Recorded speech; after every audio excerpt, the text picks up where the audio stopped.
Assalamualaikum warahmatullahi wabarakatuh. Selamat sore. Selamat sore, Ibu. Oke, eh, untuk mungkin pertemuan ketiga ini kita akan di dalam komunikasi digital dan sosial media kita akan ada belajar tentang etika digital dan netiquette. Apa sih? Kita sebentar aja mungkin ya kuliahnya nggak terlalu banyak-banyak, cuman kita belajar tentang etika digital dan netiquette. Apa sih itu ya? Etika pasti adik-adik udah tahu di mana kita harus bertindak atau sadar selaku di media sosial ya. Jangan sampai kita memiliki perilaku yang tidak beretika ya. Kalau kita bisa lihat ya, adik-adik search aja etika seperti apa, itu kita harus mengikuti adab dan dari mungkin kalau di Indonesia kita ada sopan santunnya gitu ya. Nah, sementara netiquette itu adalah tata krama yang tidak tertulis di ruang cyber. Jadi, misalkan em, ngambil gambar punya orang tanpa ngetek punya orang tersebut dari mana pengambilannya. Sama juga kayak skripsi ya. Kalau kita bikin skripsi kan harus ada daftar pustaka. Sama di digital juga, sama sosial media, adik-adik ketika nanti akan mengambil misalkan quotes-nya atau videonya atau gambarnya harus ada sumber tertulis. Nah, itu yang biasanya tidak ada tertulis tata kramanya dari netiquette ini. Itu jadi terus ada lagi mungkin em, secara tata krama yang lainnya. Nah, nanti kita akan bahas di sini. Nah, kalau adik-adik di sosial media ya, makanya saya hati-hati banget soalnya em, agak trauma gitu kalau kita lagi FYP gitu. Kita salah-salah secara netiquette atau kita salah di etikanya gitu ya. Ketika berinteraksi di ruang cyber ini kita harus ada prinsip dari si moralnya. Jadi kita ingat manusia, ingat standar perilaku, ingat hormati waktu.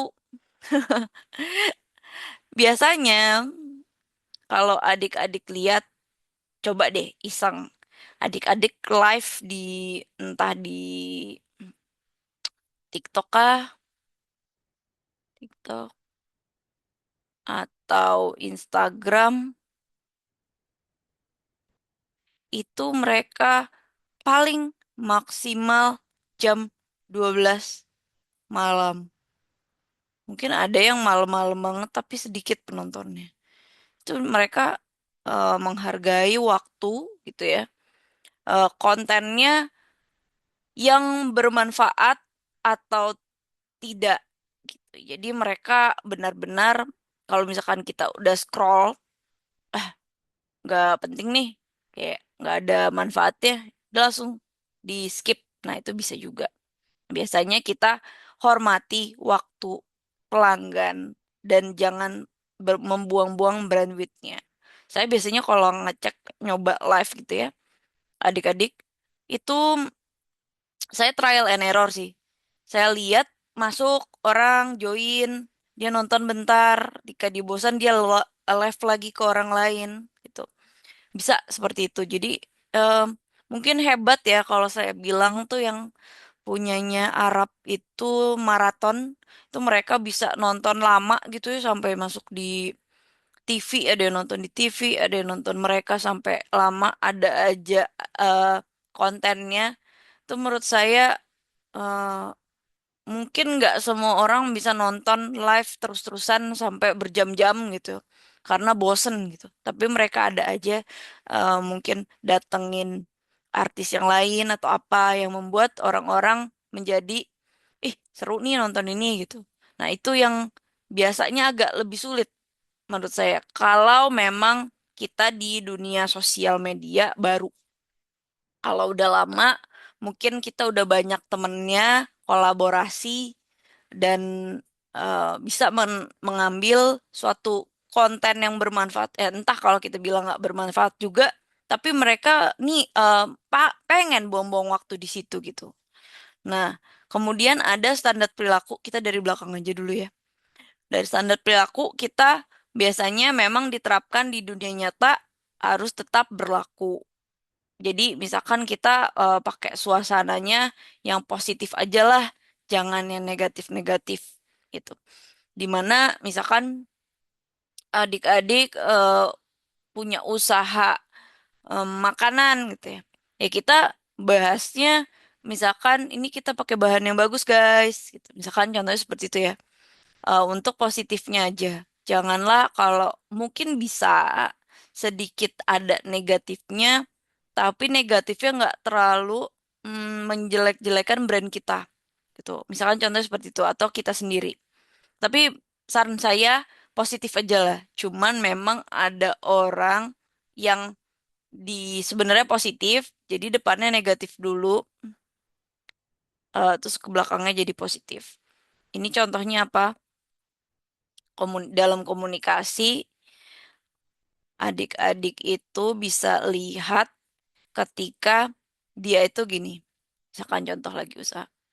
Em, ditipu, ditipu supplier gitu misalkan. Ditipu supplier. Masih lihat nih produk-produknya kan negatif tuh. Ya, kita ditipu nih, udah dikirim tapi barangnya jelek ternyata bla bla bla.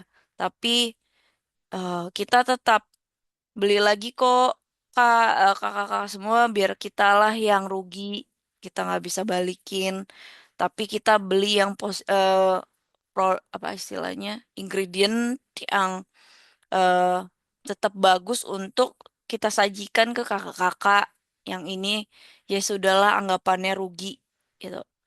Nah, ini yang dari negatif yang tadi ditipu kemudian jadi positif. Nah, itu yang harus tetap berlaku. Perilaku kita juga harus tetap berlaku.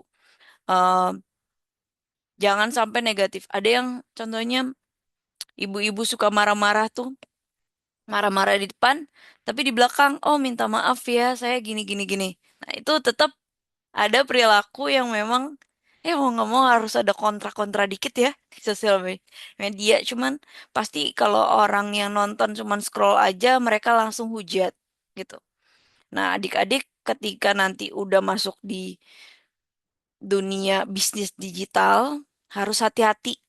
Ya, saya waktu kemarin contohkannya punyanya Bukalapak ya. Dia ngomongnya salah itu foundernya terus ketika itu langsung hancur perlahan-lahan. Jadi saya harapkan adik-adik hati-hati untuk secara digital dan sosial media untuk komunikasinya.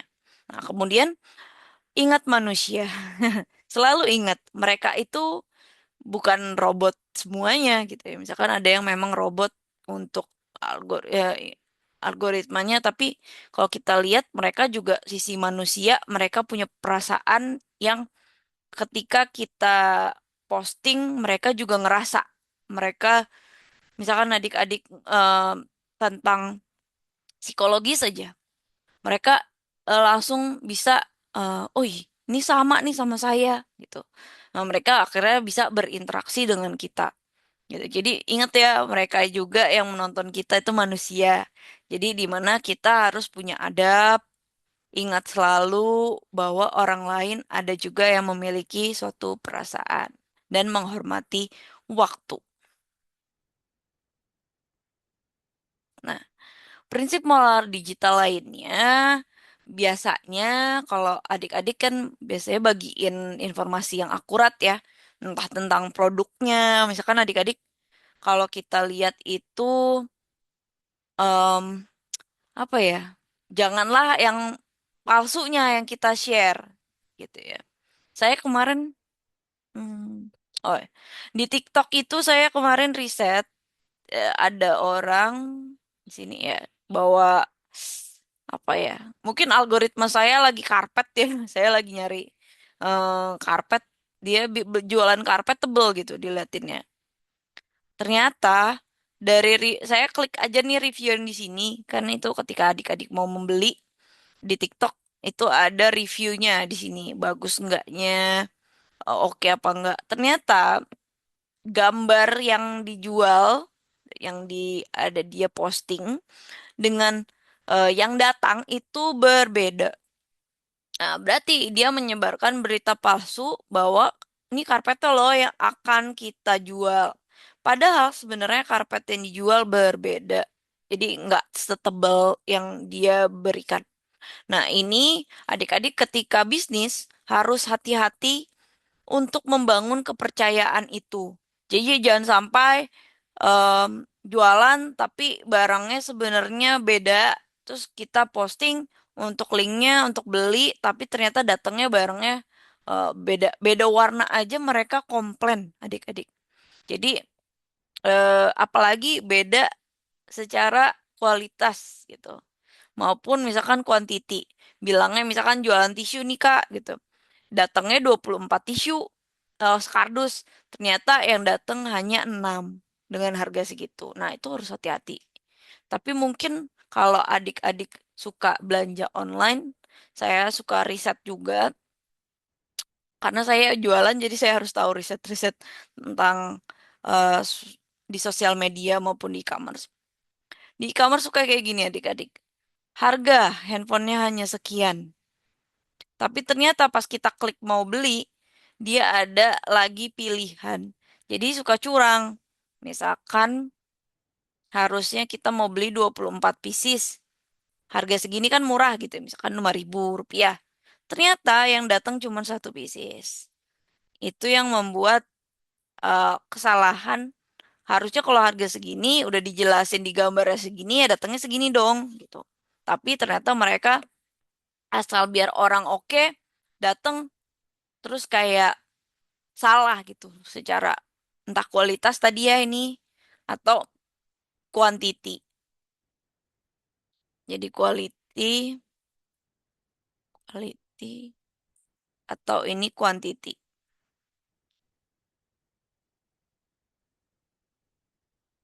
Nanti mungkin adik-adik em, bisa kita lihat ya. Ada mungkin ada tugas untuk kelompok aja tapi saya nggak tahu nanti kita masuknya untuk yang karena komunikasi pasti nanti adik-adik butuh adanya komunikasi digital dan sosial media. Adik-adik butuh untuk apa ya bisa untuk entah live atau mungkin nanti bikin story gitu. Jadi nanti kita bisa eh, lihat dari sudut pandang adik-adik gimana caranya berjualan gitu ada bisnis di sosial media. Nanti kita akan share, saya akan share deh untuk gimana-gimananya eh adik-adik menciptakan diskusi dari sesuatu. Jadi misalkan adik-adik udah bingung nih. Jujur saya kalau di live itu saya suka bingung. Ini saya ngapain ya? Saya diskusi dulu gitu ya. Biasanya nyiptain diskusi dan sama mereka gitu, sama pelanggan.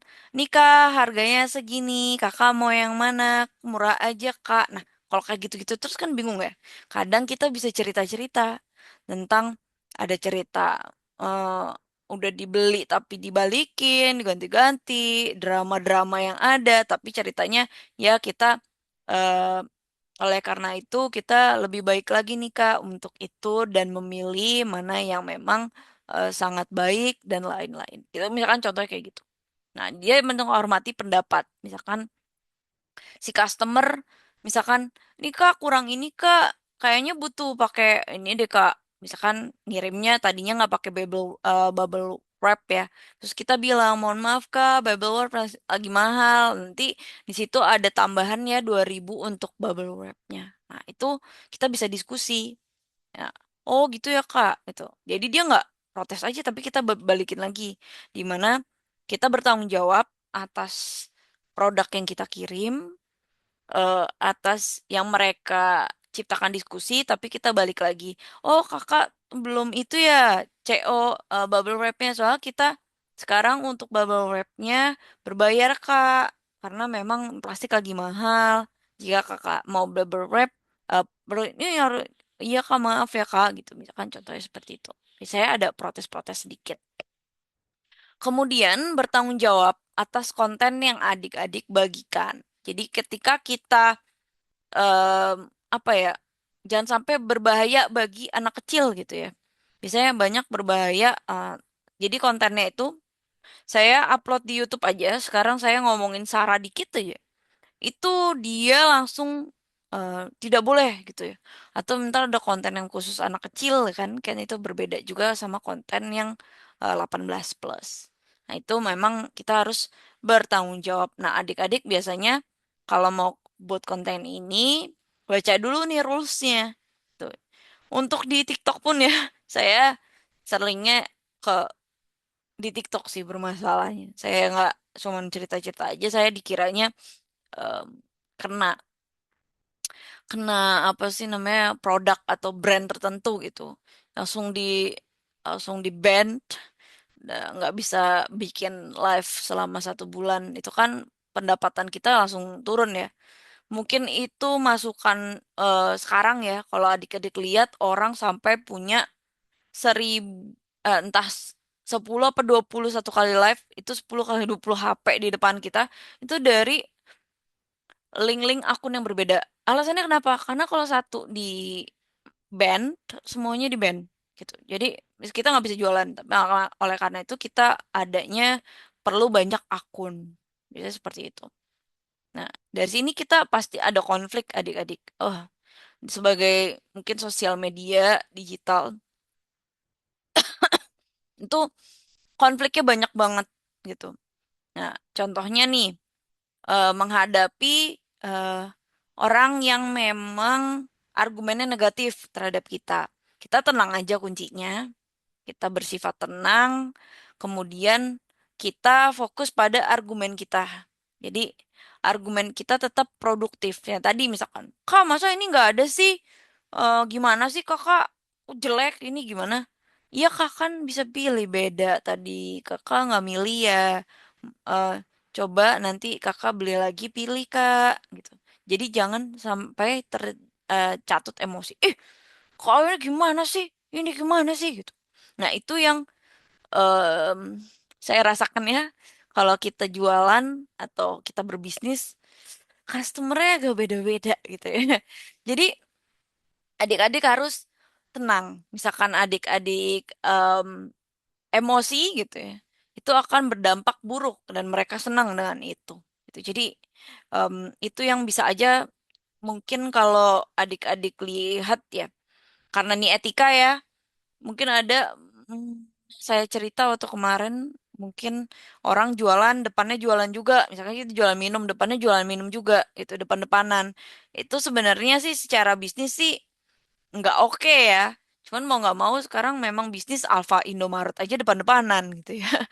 Em, tapi kalau secara untuk diterima oleh pelanggan ya itu kita harus konfliknya kita harus memanage emosi kita secara sosial media. Jadi jangan langsung marah-marah, kalau kayak gini kamu gimana gitu. Kita marah-marah ke dia secara live gitu.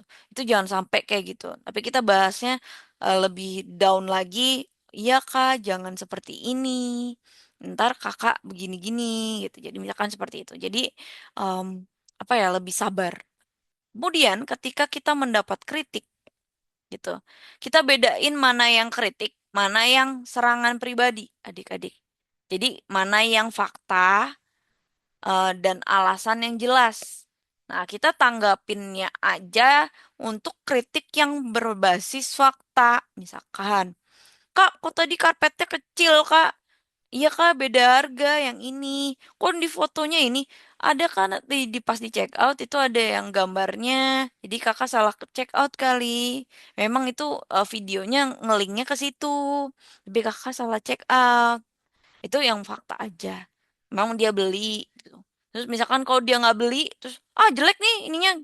Maaf kak, kakak dari eh, apa pelanggan yang namanya atas nama siapa. Nanti kita akan cek apakah memang jelek. Soalnya kita kirim sesuai dengan gambar Kak, gitu kan. Kita bisa bedain mana yang serangan pribadi, mana yang kritik. Nah, misalkan kalau serangan pribadi biasanya ke orang live-nya diem aja nih, jelek nih gitu. Misalkan serang pribadi atau mungkin tadi ya nggak beli tapi kok kritik produk kita padahal dia bukan buyer. Nah, itu bisa kelihatan adik-adik di mana pas ketika live atau mungkin kalau sekarang adik-adik lihat di TikTok by Tokopedia atau Shopee itu ketika nanti untuk bisa kritik ya istilahnya atau bisa komen setelah penjualan dulu baru bisa di komen. Kalau zaman dulu adik-adik itu bisa komen tanpa adanya pembelian, makanya agak susah di situ. Nah, tapi sekarang udah beli dulu baru bisa kritik atau komen tentang produknya. Nah, itu dan biasanya di live-nya tuh yang akan ada serangan pribadinya. Ah, jelek ini kakak, nggak bagus lah, gini-gini. Nah, itu biasanya serangan dari kompetitor. Nah, mau nggak mau tuh di sosial media kita juga punya kompetitor ya eh itu yang memang secara bisnis pun kita kadang kita lihat dulu, cross check lagi apakah ini benar fakta dia beli atau enggak. Kakak maaf kak, itunya yang sebelah mana? Ah saya ini kan bisa nanti dibalikin aja kak kalau misalkan itu. Ya ini saya mau balikin tapi kan kakak udah selesai jadi kita mohon maaf harusnya. Nah, terus kita kasih tahu nih arahan untuk misalkan produk tidak sesuai bisa dibalikin maksimal 1 minggu di aplikasi kayak gitu. Kalau misalkan udah lebih dengan barang yang memang sama persis dan tidak terbuka segelnya gitu ya. Misalkan contohnya segitu. Nah, kemudian lakukan tabayun. Jadi sebelum adik-adik bereaksi gitu ya, ntar kita komen atau apa, kita verifikasi dulu informasi-informasi yang ada. Yang tadi ya, bener nggak dia pembeli, bener nggak dia memang em, apa komennya itu membangun gitu istilahnya ada faktanya. Nah, kita cross check dulu dan pastikan data tersebut tidak mengalami kesalahpahaman.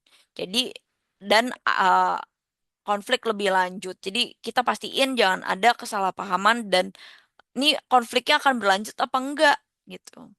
Jadi kita harus hati-hati di sini. Jadi kita biasanya sifatnya adalah verifikasi informasi terlebih dahulu gitu.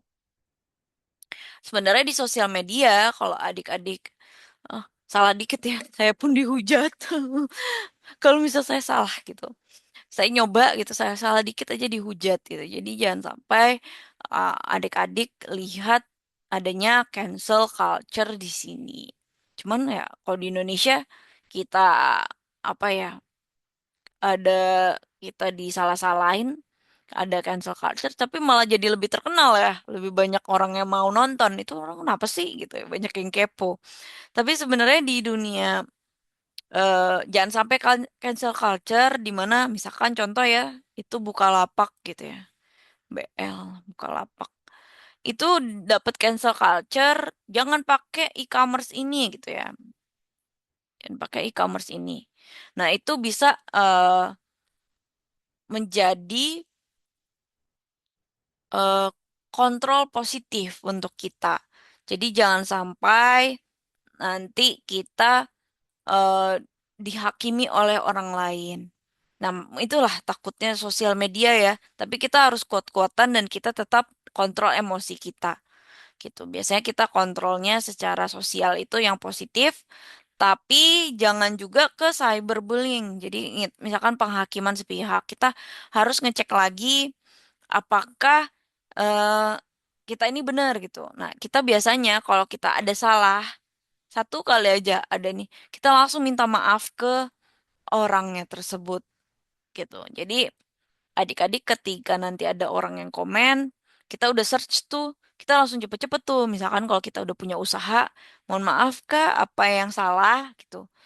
Eh, Kakak kenapa? Mohon maaf jika kita ada salah dari servis pembelian produknya kenapa ya Kak? Kalau boleh tahu gitu. Misalkan kalau adik-adik jual produk, kalau jual jasa, kita bisa lihat lagi eh, yang manakah yang salah kan kita ada setelah eh, kita kita servis kakak misalkan contohnya kita bangun kontraktor ya gitu misalkan bangun rumah kita udah servis kan kita setelah itu kakak misalkan ada salah-salah kan bisa hubungin kita kok tiba-tiba kakak langsung share di sosial media nggak ngomong ke kita dulu gitu padahal kan kita eh, ada garansi selama seminggu misalkan contoh seperti itu jadi harus hati-hati di dalam em, mungkin untuk menjelek-jelekan perusahaan kita atau bisnis kita. Nah, biasanya etika dalam berbagi. Di etika ini ya di sosial media itu biasanya ada true, helpful, sama inspiring. Biasanya kita ada share untuk informasi yang benar. Pasti kita kuncinya adalah kita eh, lihat dulu faktanya. Jangan sampai, misalkan contoh, ini saya share pakai AI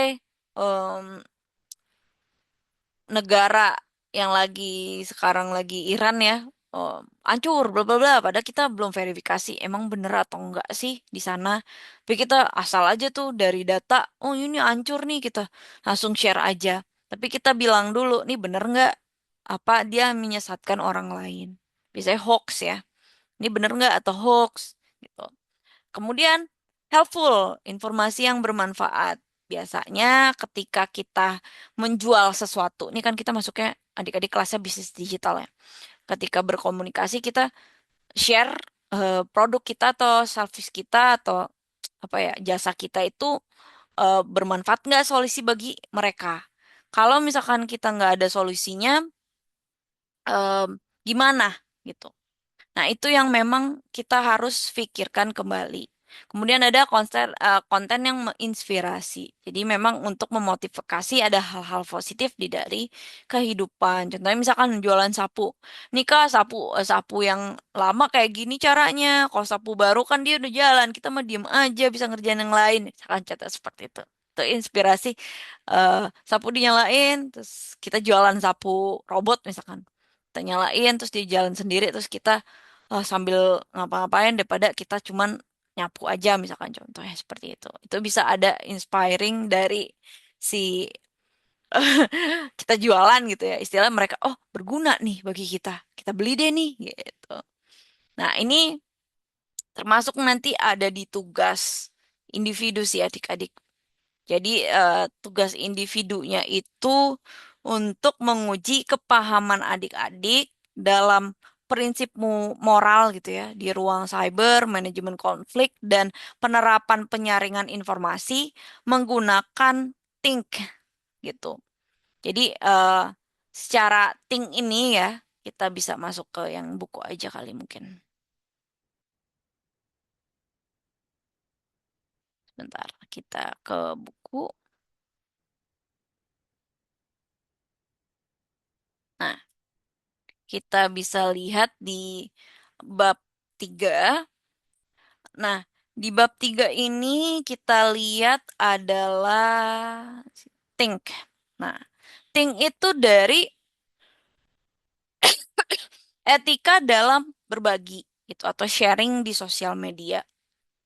Nah, T itu is it true gitu ya. Apakah ini benar? Is it helpful? Apakah ini dapat membantu? Is it inspiring? Apakah dapat menginspirasi? Is it necessary? Apakah ini perlu dan is it kind? Apakah ini baik atau santun? Nah, dari filter etika berbagi ini gitu ya. Nah, adik-adik di bukan yang ini sih soalnya.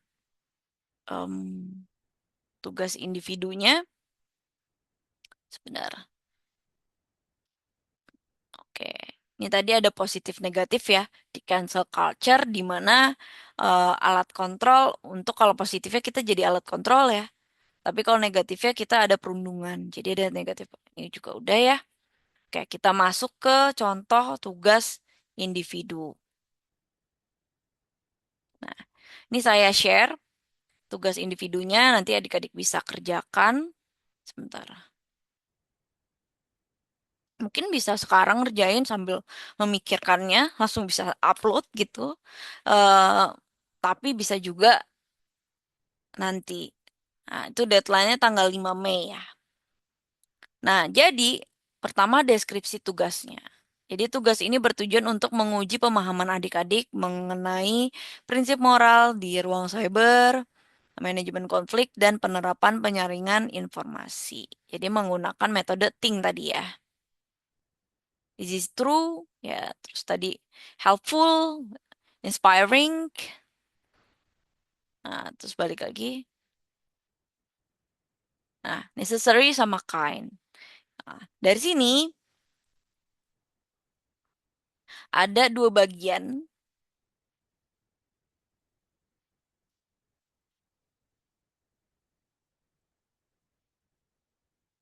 Nah, pertama ini bagian pertama adalah analisis fenomena cancel culture.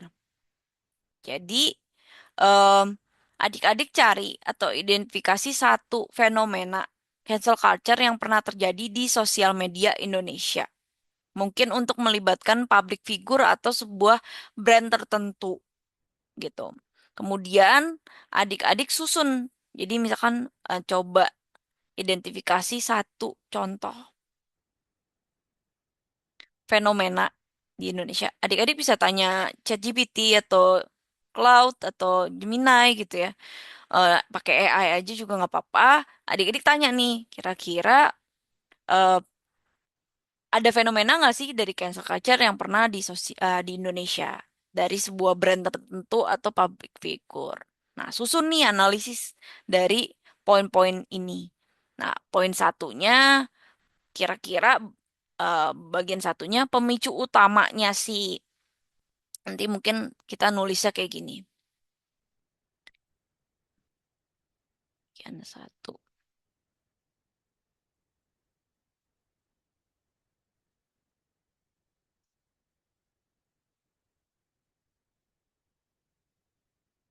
Nah, misalkan entah kita ngomong satu atau pemicu. Ntar dulu. Nah, bagian ini kira-kira salah satu contoh, misalkan tadi ya saya udah bilang Bukalapak. Nah, misalnya contoh ini ya, saya ceritain Bukalapak kan nanti adik-adik cari lagi yang lain ya, entah brand atau entah public figure, adik-adik bisa dari luar negeri pun bisa, terserah adik-adik, nanti adik-adik bisa search, mungkin banyak yang di Korea ya, cancel culture. Cuman adik-adik bisa lihat yang ini yang di Indonesia, pemicu utamanya apa. Nih, apa hal mendasar yang memicu terjadinya pemboikotan atau penarikan dukungan massal tersebut? Pemicu utamanya adalah em, CEO atau founder eh, membuat pernyataan eh, membela sepihak untuk pemilihan presiden waktu itu, kalau nggak salah, sehingga menjelekkan gitu ya. Nggak menjelekkan salah satu kandidat yang membuat em, pelanggan tidak respect lagi. Kan contoh seperti ini, gitu ya. Untuk bagian pemicu utamanya. Sebentar kita bisa ini. Eh,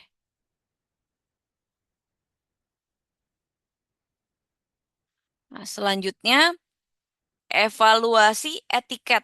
Nah, ini untuk pemicu utama udah dapet tahu kan ya? Pemicu pemboikotannya apa? Pemicunya dari awalnya. Kenapa dia itu diboikot oleh banyak orang gitu atau dia di cancel culture, jangan pakai dia lagi ya, brand tersebut gitu ya. Misalkan contohnya seperti itu. Kemudian ini udah paham kan untuk pemicu utamanya, adik-adik? Bagian satu.